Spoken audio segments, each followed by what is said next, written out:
What's up everyone, welcome back to this edition of What's Up Wednesday, and today we are talking about the Olympus E-M1X. Now this camera has been being rumored for a very long time now, and after the 2018 Olympus drought with having no releases or anything for a really long time, it's not a surprise that their first camera that they're going to be coming out with, their first item that they're going to be coming out with, is a new flagship Pro camera. This is set to be possibly the most ultimate Olympus, if not Micro Four Thirds camera of all time, or at least in the recent decade that Micro Four Thirds cameras and mirrorless cameras have been around for. So there are some similarities in terms of specs with its predecessor, the E-M1X II. Really just one, and that is its 20.4 megapixel sensor. Other than that, it really doesn't share anything in terms of processing power, shooting speed, or anything like that. And we're not even sure if it's the same sensor that they're using or just a different sensor with a same amount of megapixel counts. The X will have an integrated battery grip that will hold two BLH1 batteries. It's said it's going to be able to have a shooting, or the life of the batteries will be good for about 2,600 photos, which is a huge amount. Not too surprising considering that those batteries are really big, have a decent sized capacity, and with two of them in there, it's not all that surprising. They will be able to be charged within the camera, and it's saying that via USB, and there is an expected charge time of about 2 hours to get each battery from 0 to full within the grip itself. So the frame rate has improved from 15 megapixels in the mechanical shutter. Well, I think this is mechanical shutter. I don't think they're giving us electronic silent mode shooting frames per second speeds. I think they're just giving us the mechanical, and it is an upgrade over the E-M1X II, going from 15 to 18, so 3 extra frames. Always good to have extra frames when you're shooting sports or wildlife, and that's exactly who this camera is aimed towards, is high-level professional wildlife and sport shooters. This is going to be a lot of frames moving very quickly. It's going to be a decent size of information, so the camera is going to need a good processor. There was a rumor on 43 Rumors saying that there's going to be 2 Digic 8 processors that are going to be handling both moving files for video and for photos, obviously, but also to handle the new artificial intelligence autofocus system. We'll talk about that in a little bit.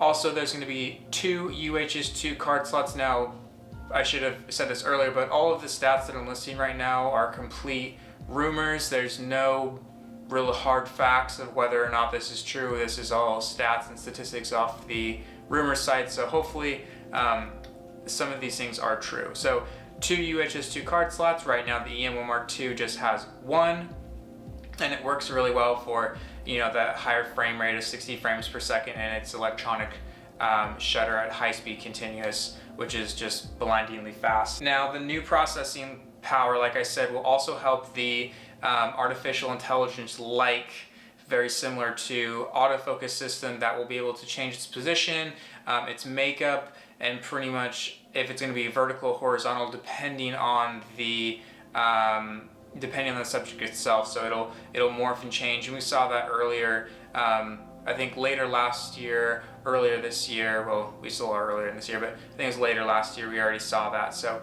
not anything new there. There isn't anything confirmed. I've heard some rumors that the autofocus system, as far as how many points there are, is going to be around about the same at 121 points. Not really anything changed there. It wouldn't come as a shock. It's a good amount of points, and it fills the frame already, so I don't think there's really any more that you could put in there. Maybe if it was a little bit smaller and you can get more finite points, but overall the 121 points works really well for whatever you're doing. And then, like I said in an earlier video about the autofocus system and whether or not it can be brought down to the previous cameras like the E-M1X, I asked a couple reps and they said that the amount of processing power needed to function that system, as well as moving all the files for video and for stills, it would just be way too much processing power, and there's no way that they can firmware upgrade well enough to make the system work with the older cameras. So it's really only going to be available in this camera, the E-M1X, and then whatever comes after it. So Olympus for a long time has been known as the better of the two Micro Four Thirds systems, Panasonic being the other, when it comes to still photos.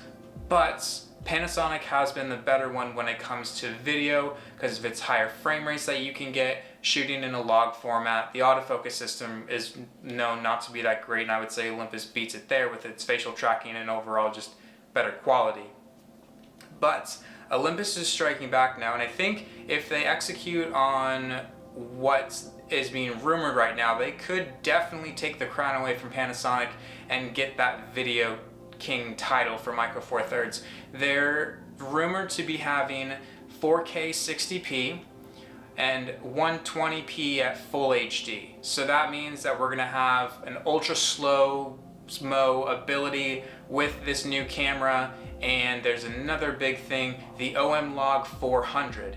Now, that's a pretty recent development. There's not too much information on what exactly that will be. It's probably going to be a log format. We're not sure how it's going to look. There's really nothing out like that yet. We'll have to see what comes out on the 24th, maybe even later than that, to get some real good sample stuff out of it.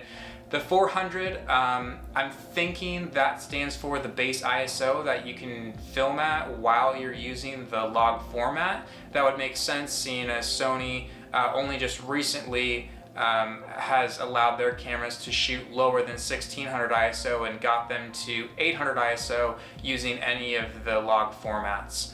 So those three things together, along with an already really good autofocus system, a fantastic stabilization system, I think it'll definitely take away everything that Panasonic has built up for video if they can deliver on this and continue to grow on it. That new autofocus system is going to make it killer for video.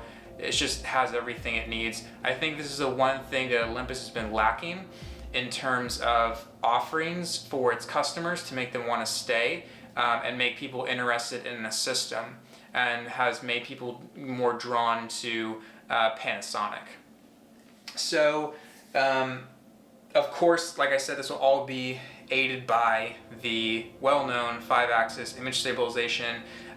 They're saying now that with the upgraded firmware, I think it's through firmware, that the system will now be 7.5 stops for assistance in stabilization coupled with lenses. By itself, it's still 5-axis.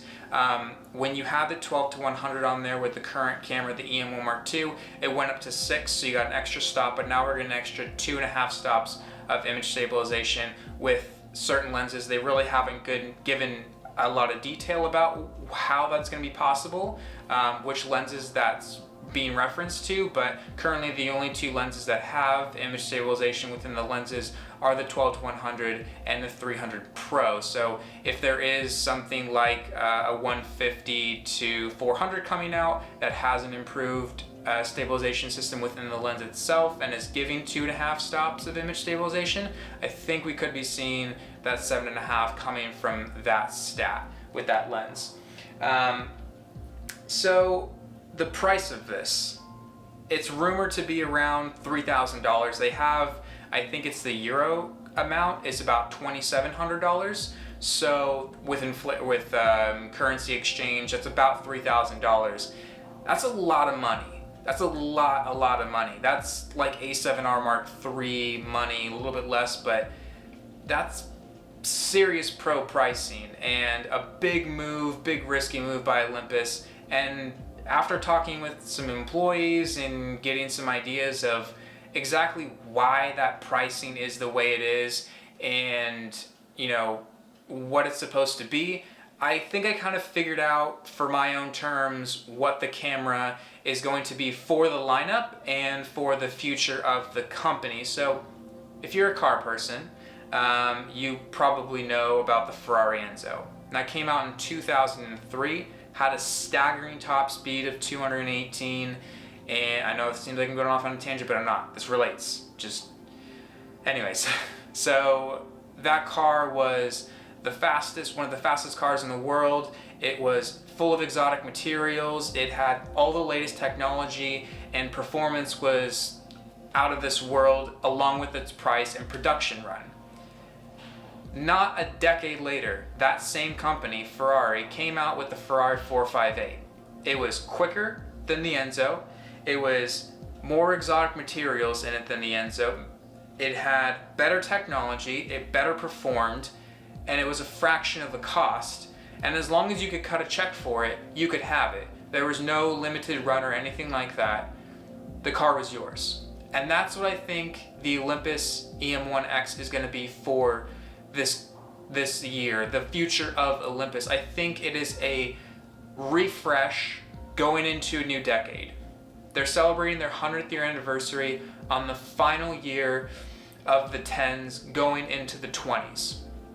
So I think that the E-M1X is the Ferrari Enzo of the Olympus lineup, and possibly the Micro Four Thirds world in terms of revolutionizing and changing the way that we see Micro Four Thirds. I know that's a big romantic statement to make, being a Micro Four Thirds user, but I think that's realistic. We're seeing this huge price tag aimed towards a very small portion of the shooting community, being high-level professional sports photographers and high-level professional wildlife photographers.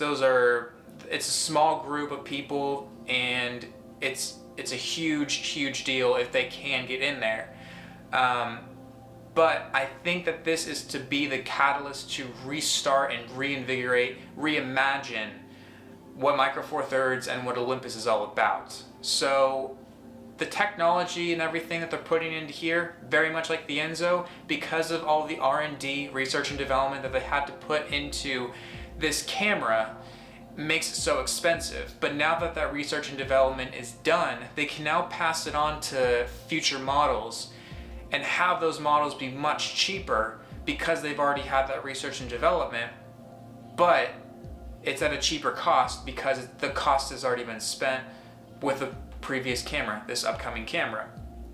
And I think Olympus has a big job to do with trying to convert professional shooters, if that is their mission. They really haven't made it clear of how this camera is going to make its way into the hands of professionals, or if they're going to give them to upcoming shooters who are going to become professionals they see as, and introduce the Micro Four Thirds shooting platform and system into more of a professional level. They really haven't spoken on how they're going to do that yet. There's been a lot of push by the company with the EM1 Mark II especially to get into that next level of photographers, because right now they're in professional levels. They've been pushing really hard and getting a lot of good people behind them, but what we've mainly been seeing is portrait photographers and landscape photographers, not a high amount of wildlife and sports photographers, especially in the automotive world where those cars are moving so fast and you really have to have a sharp, good autofocus system to be in there. Now, if we learned anything over the past few years with mirrorless cameras, it's that those shooters are very reluctant to give up their Canon 1DX Mark IIs and their Nikon D5s. Sony and the A9 showed us that 100%. The Sony A9 is a better shooting platform overall, in my opinion, when it comes to doing sports in any way possible. They have the lenses, the body's smaller, the battery capacity is great, 2 card slots, it shoots insanely fast, and the autofocus system is out of this world. But still, even showing that it has all this capability and all this potential, these shooters keep shooting with their Canons and Nikons. They really don't drop them. They have too much gear invested, and it would be a huge amount of money to switch over even if Sony did sponsor them. And there are some photographers that Sony did just say, here, I cut you a check, get whatever you need for like lenses and whatever body you want. They've done that and it's worked for some things, but not all. They've got the wildlife photographers, but it's cost them a lot of money to get there, and they have the money to do it. Olympus, on the other hand, especially their camera division, because their camera division doesn't get any money from any of their other entities, which make a huge amount of money. They're all on their own, and they really haven't been on the up right now. They're pretty much dropping pretty constantly, which is sad to see because it's a fantastic company that makes a really good product. And I think they have a serious challenge to try and convince pro photographers to take up a camera that's not just mirrorless, because for some reason these DSLR shooters don't like the voodoo magic of mirrorless, and also at the same time take their big full frame sensor and shrink it down to a micro four thirds sensor and tell them they're going to get the same image quality. It's possible. The 1DX Mark II is, I think, 18 megapixels. This is going to be 2 megapixels more than that. So they are going to be getting higher resolution images. As well, they're saying that you can now use the high-res mode with handheld. You can hold it in your hand. So you can now hand hold the high-res shot, but it depends on how fast that processor can move all those images, compile them, and move it on, because you need that high speed at all times when you're doing both of those types of photography. So I think it's going to be quite a lot of trials and tribulations to get Olympus into that professional bracket that they're really trying to get into. We saw it with their testing. If you follow Olympus, you probably saw that they had a bunch of reps and people within the company go to Daytona and shoot LMP1 cars, which are some of the fastest race cars in the world and most extreme race cars in the world, and shoot them and take photos of them, all different kinds of Grand Touring cars. And I think by doing that, they have shown their employees that it's possible that they can move into that bracket, so that they can show everyone else that it's possible that they can move into that bracket and still have a nice light setup that is going to give them the same professional look. The benefits, like I'm going to refer back to my Ferrari comparison now. The benefit of the camera world and its technologies compared to the car world and its technologies is that we don't have to wait almost a decade to see what's going to come up next. We could see within this year or maybe early next year a replacement for another camera like the EM5 Mark II, its replacement, or a completely new segment that we have never seen before using the technology from this EM1X to go towards that camera. And I really hope that happens soon, because if Olympus doesn't nail this one out of the park and deliver on every single thing that has been rumored so far and that they've been kind of teasing about, it's gonna be a bumpy ride with this camera. I have the highest hopes that it works and that everything is awesome, because I know that the preceding cameras are gonna be fantastic. They already are fantastic, but they're gonna just be that much better. Overall, this camera is going to reestablish Olympus 100%, because they've kind of been making little small steps here and there. The EM1 to the EM1 Mark II, there were changes and upgrades, but I don't think it was as big or is going to be as big as this is going to be with the EM1 Mark II, or from the EM1 Mark II to the EM1X. I think it's going to be completely like just this leapfrog into another dimension of what the Micro Four Thirds world is, what Olympus is, and I think it's going to change everything for the system. And I really do hope, because it is a fantastic system. So this video is definitely not how I wanted it to be made. This is a little bit of a late job. I have a lot of conflicting things going on this week, and I just wanted to get this video done and out before the camera was launched. I will possibly Sunday, maybe next Wednesday, on the next What's Up Wednesday, have a video on my opinions about the camera once it is out and once it is unveiled. It's probably going to be later than everyone else, but that's okay. I'm fine with that. So yeah, I think that's pretty much it. thank you all so very much for watching. Again, this is not planned. You can see it's dark outside. I usually just do this during the day when there's less noise in the house, but kind of had some conflicting schedule stuff going on. Once again, my name is Matt. Thank you so much for watching. Leave comments down below if you have any opinions on this camera, if you think I'm full of crap, whatever it is. Make sure to hit that subscribe button, make sure to hit that notification bell, and hit that like button. It does count, it all matters, and I appreciate you spending your time with me and on my thoughts on this camera. So thank you, and I'll see you on the next one. Bye.